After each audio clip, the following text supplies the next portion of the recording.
Why do we become what we think about? Suppose a farmer has some land, and it's good, fertile land. Now the land gives the farmer a choice. He may plant in that land whatever he chooses. The land doesn't care. It's up to the farmer to make the decision. Now remember, we're comparing the human mind with the land, because the mind, like the land, doesn't care what you plant in it. It will return what you plant, but it doesn't care what you plant.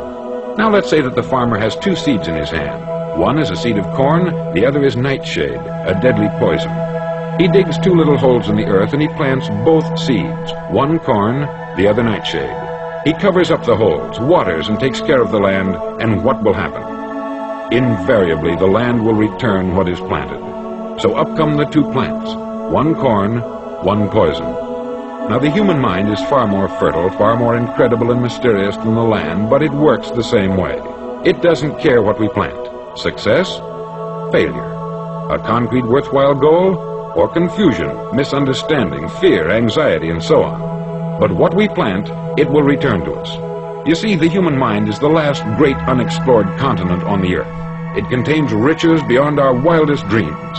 It will return anything we want to plant. Decide now, what is it you want? Plant your goal in your mind. It's the most important decision you ever make in your entire life.